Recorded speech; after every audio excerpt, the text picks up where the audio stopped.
So you're working through to composite figures, but then on polynomials and rational expressions, we're just doing a review.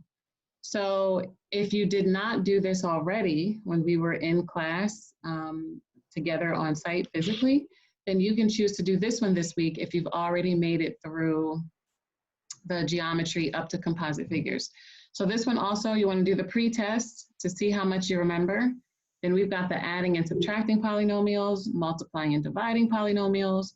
But then what I put up as a review is the factoring polynomials, because the first question is a reminder of this.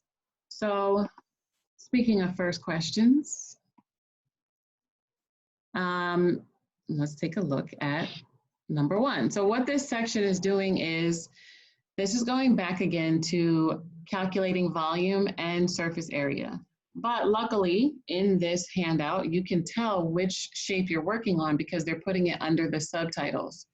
So we already know that the first 5 are under rectangular prisms. And it says many boxes are shaped like rectangular prisms. So it's useful to know how to find surface area and volume for them. Number 1 says the volume of a rectangular prism is given by the expression x to the 3rd power plus 6x to the 2nd power plus 9x. If the height is x and the length of each base can be represented by a binomial, what is the surface area of the prism? So now this is one of the ones where it's going to be layered because they're talking about something from algebra.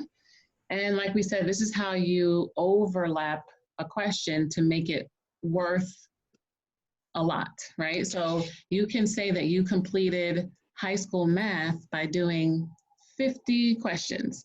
The way that you can do that is because they're going to overlap certain classes that you took in high school, like your maybe Algebra 1 and Geometry 1. So they're talking about a rectangular prism, but they're using a polynomial. So I'm going to give you like 2 minutes to, and you can, unmute yourself. There's not a lot of people in the group today, so you can talk about it right now. You don't have to go to the breakout room. Just say what you think you should do with each other to try to figure this out.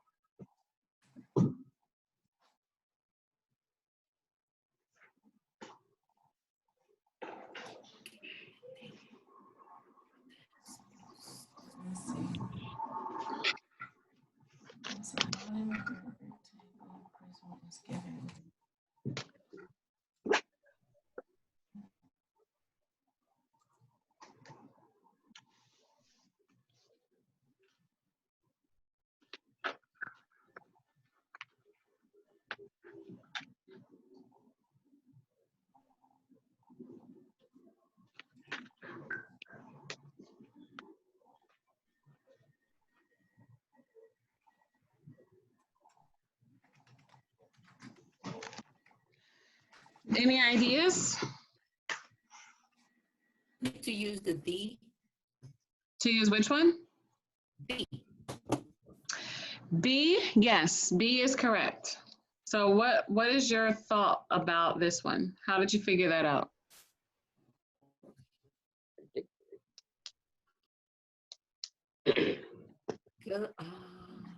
At the end is the, well, I said D as a doctor. And then you said B as a boy? Oh.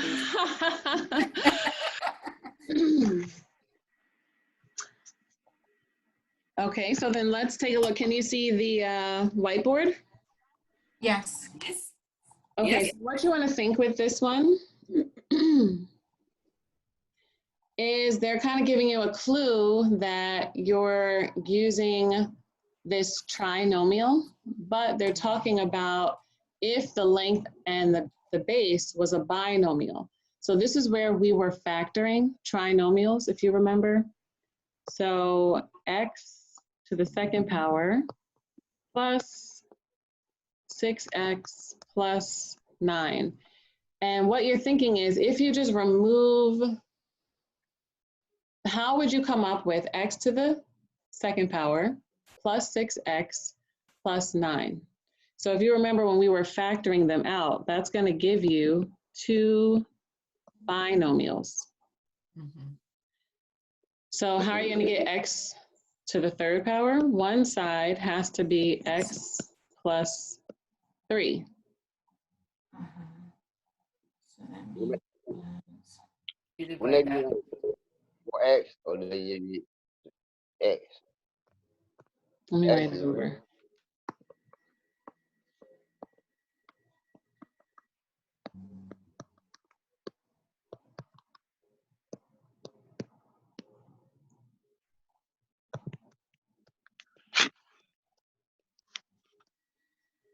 Sorry. So we're, the things that are on the Google Classroom for today are just to practice polynomials because it has been a while, maybe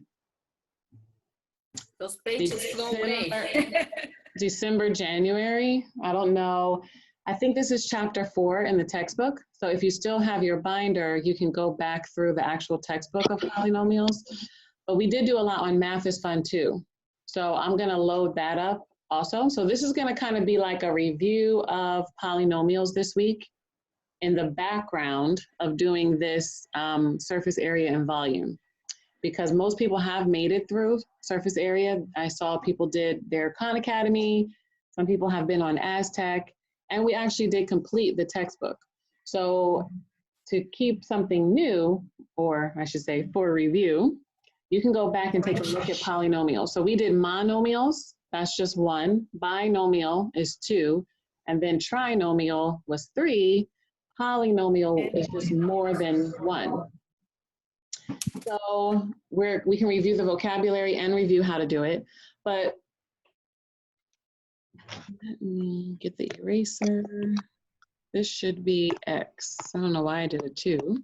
So the first thing you're doing is dividing by X to make it easy to work with as a trinomial. When you divide by X, you're going to say you have 2 binomials.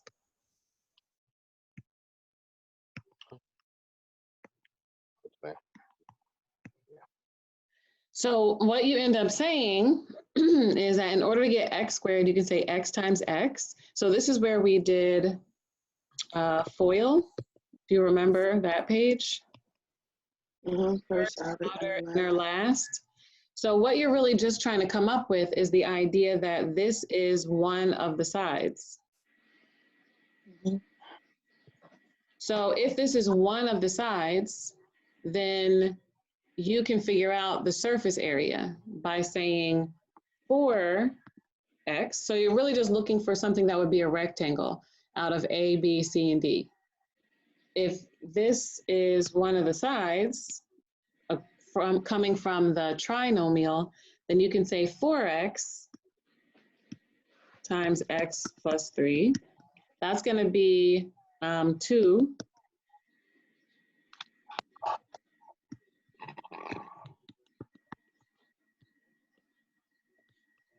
And then this is going to be the other sides.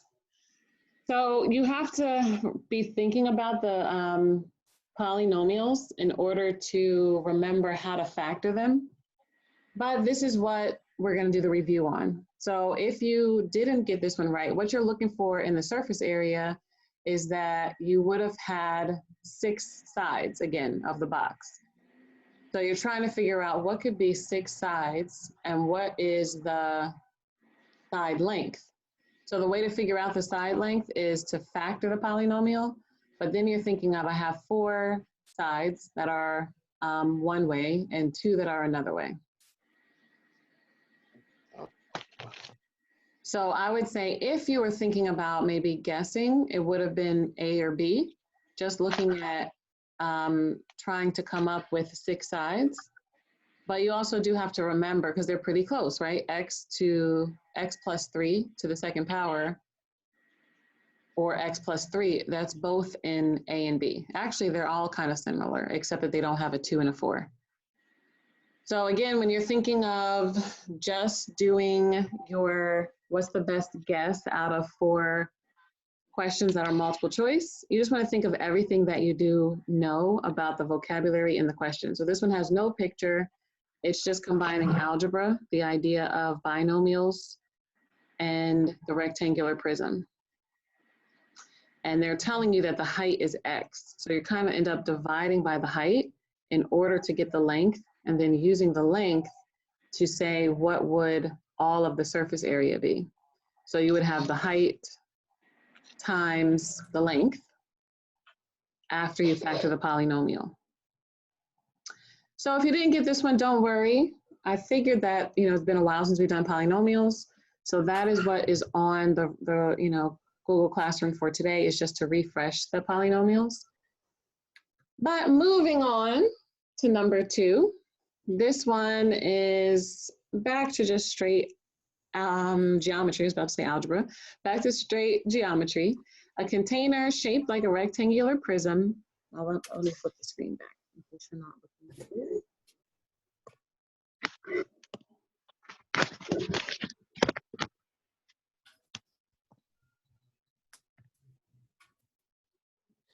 Oops.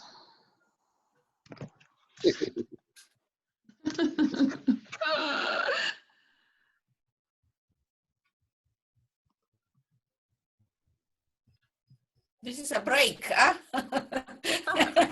Technology, right? Okay, can you see it now? No? Okay, now. Yes. Okay, a container shaped like a rectangular prism can hold 864 cubic millimeters. The length of the container is 3 times the width, and the sum of the length and the width is 16. What is the height of the container? 27? No. Nope, it's not 27. And this one is an open-ended question. Okay, let's see.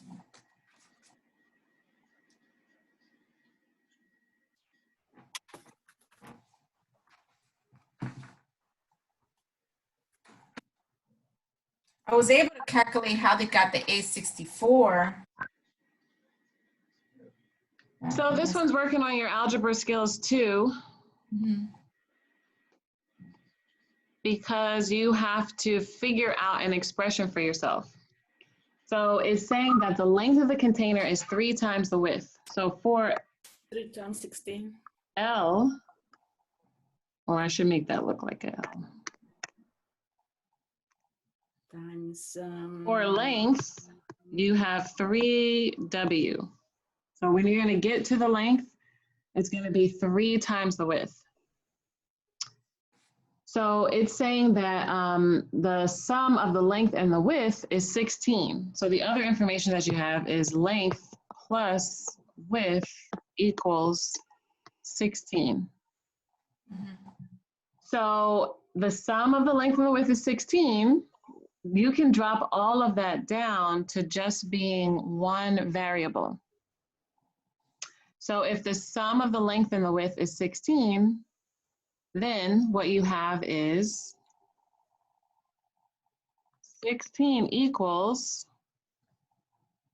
the 3W that you figured out from over here, plus another width, because they're telling you that the length and the width is 16. The length equals 3 of the width. So this is how you can convert it down to just being one variable, which is the W. So now you're gonna... 18. That's 18 then. Yes, it is. Great job. Zoila, you've got your 4W, 16 divided by 4. So that means that you've got the W. This is the ones that we did when we were saying, oh, once you figure out X, you know what that is, right? The length is 3 times X. So then you would have the width is 4. The length is going to equal 12, right?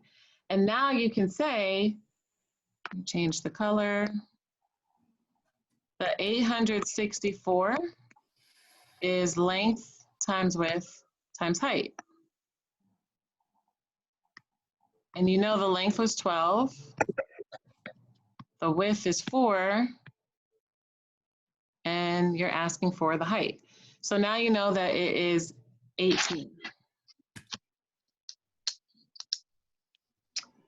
Great job.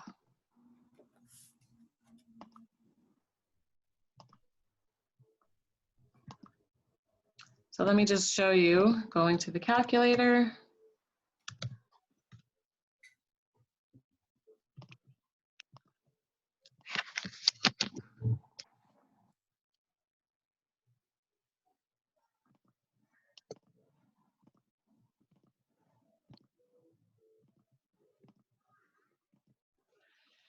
You're going to take the cubic millimeters that they told you, the 864, and divide by 48, and then you get 18. Any questions about that one? Easier. That's easier. Faster than that, the one I did. But Well, you are correct. we have to remember that part, right? That we have just to do the division and that's it.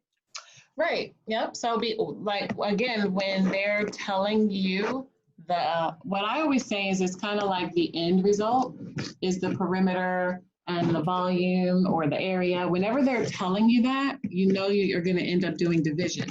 Mm-hmm. So otherwise, you're doing the multiplication to find the area or find the volume or find, surface area, any of those things. So if you're doing perimeter, it's addition. If they tell you the perimeter, you know you're gonna have to do subtraction because those are the two operations that go together.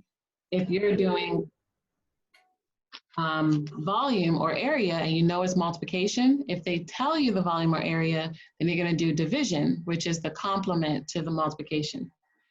So that can help you again, like we said, it's really important to read the math like you're reading for the other subjects. Just really to focus on, Question. the literacy of the math. Like even if you could just figure out what operation should I be doing? Or, some of those things, especially, maybe not with this one because it's open-ended, but definitely with the multiple choice, it helps to be really paying attention to the reading, just to think about what should the answer be. So taking a look at number 3, a cement patio in the form of a rectangular prism is being poured with dimensions 50 feet by 16 feet by 18 inches. An 80-pound bag of cement mix makes 0.6 cubic feet of cement. How many pounds of cement mix is necessary to fill the patio?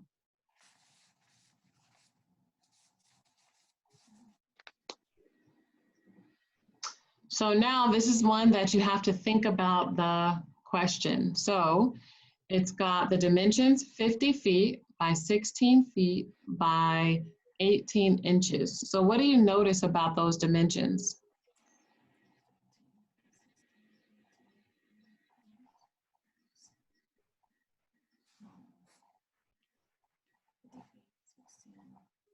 Just reading it, what do you notice?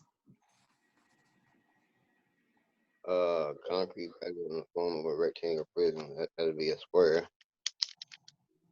with a dimension of 50 feet by 16 by 18 area.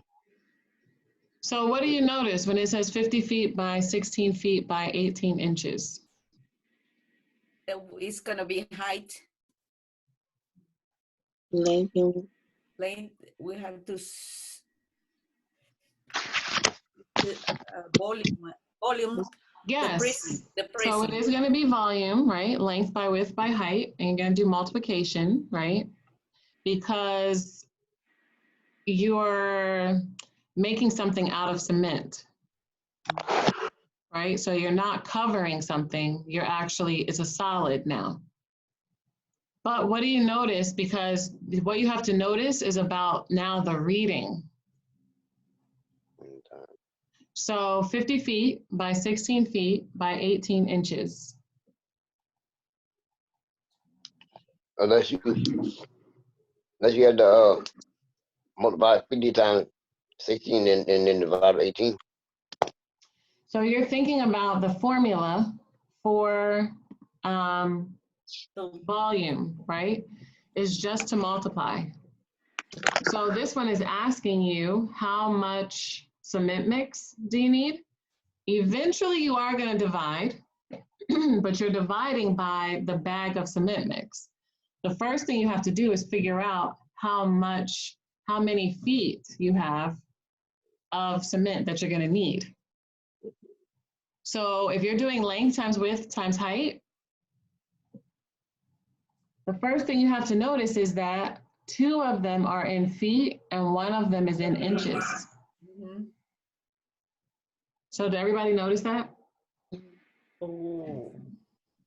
I Because did, but I wasn't sure that's what you wanted me to say. that is it. This is where you have to pay attention to the reading. Because if you do 50 So times 16 times 18, you're going to be wrong, has to be, and then right? it has to be 50 feet times 0.6, and then, or not, yeah, right? So you're going to look for the dimensions of the rectangular prism, but you want them to all be in the same unit description, right? So if one of them, this is like we said about, it could either be measurement of space or time. So like if somebody told you, I'm doing something for 1 hour, another hour, and then 30 minutes, right? You can't say 1 and 1 and 30. You have to convert the 30 minutes to half of an hour, to 0.5. So we have to convert the inches and feet. Right, exactly. So when you notice that you're reading to yourself, let me do that, so 15. If you're reading to yourself that it is 50 feet times 16 feet, That's 800. then you have times 18 inches. So how many feet is 18 inches? Is 1.5. Yes, that's the other number that you needed, is 1.5. If you do the 18, you're going to come up with 18 feet. But this is where they're seeing if you're paying attention to the wording. So that's going to be way too much cement, right? So you want to say it's 50 times 16 times 1.5, and you get 1,200. Now, this is what you need to do, but you have to divide it by now what the bag of cement can do. So the fact that the cement is 80 pounds doesn't matter. So this is another number that you have to ignore, is the 80. But now you want to say divided by the 0.6, because that's how much cement the 80 pounds can make. So now you have 2,000. Mm-hmm. So now you are saying that you have to look at the 80 pounds now and say, you need that to multiply the 2,000 times 80.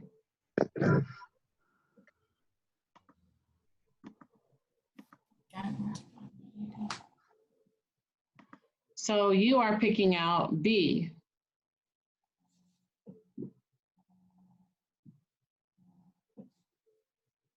So basically you're trying to figure out like what the 0.6 cubic feet of cement is going to be. And then you're multiplying that by what it's going to take to fill up the whole patio.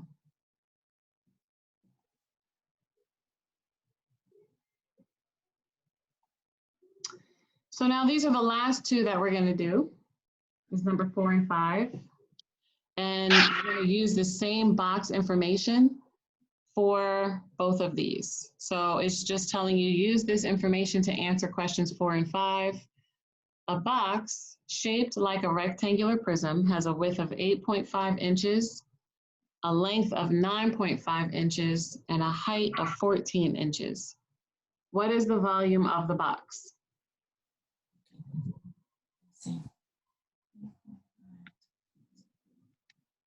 Someone say it.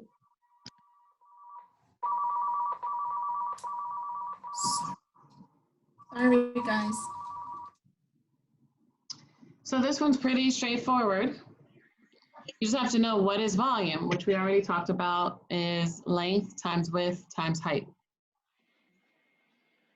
So if you multiply 8.5 times 9.5 times 14, 1130 yep, you're gonna get H. H.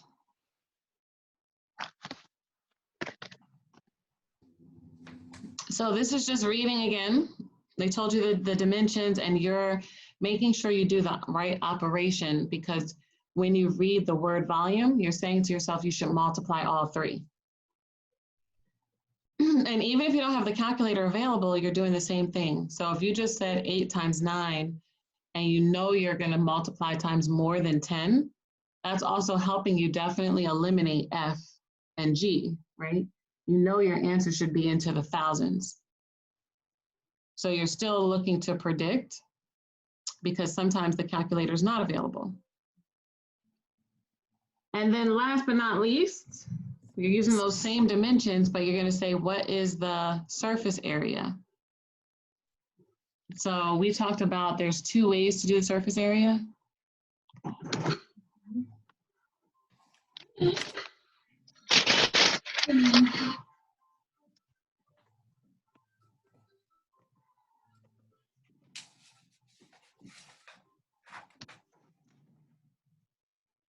You can just figure out 3 of the sides and then double it, or you can double as you go, right?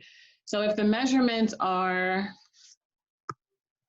8.5, 9.5, and 14, you want to pick out 3 of those, how these measurements can go together to be the top and bottom, the left and right, and the front and back. So you want to say, you want to do one that is the 8.5 times the 9.5. Then you want to do, maybe that color is too close. You want to do one that is the 9.5 times 14. And then you want to do another one where you do the 8.5 times the 14.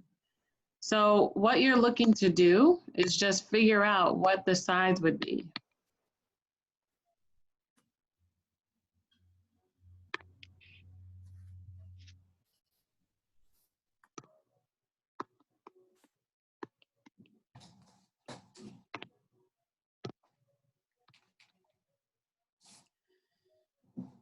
$9.5 times 14. This one should be 119.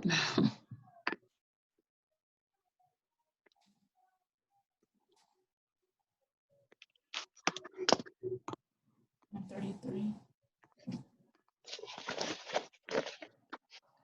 So if you do it like this is how I do it often. I just get this total and then say times 2 for the other 6 sides. But you could also say times 2 each time if you want, because what you're doing is saying, I'm going to do the front and back, I'm going to do the left and right, and I'm going to do the top and bottom. So it's up to you if you want to figure out one and say times 2, figure out another one and say times 2, figure out the third one and say times 2. A lot of times I just figure out one of each, and then this total that I have, I'm saying times 2 to be all the other sides. So you need to remember, if you're doing surface area of a rectangular prism, that you're coming to 6 sides somehow. So either figure out the front and back times 2, the left and right times 2, and the top and bottom times 2, or figure out one like the left, one as in the top, and then one as in the front, and then just double that number of the 3 that you have. So either approach, you're going to get to the 6 sides, and you should come up with this one being 665.5. So you're going to fill up the entire grid, because you're going to have 6, 6, 5, then the decimal point, and then another 5.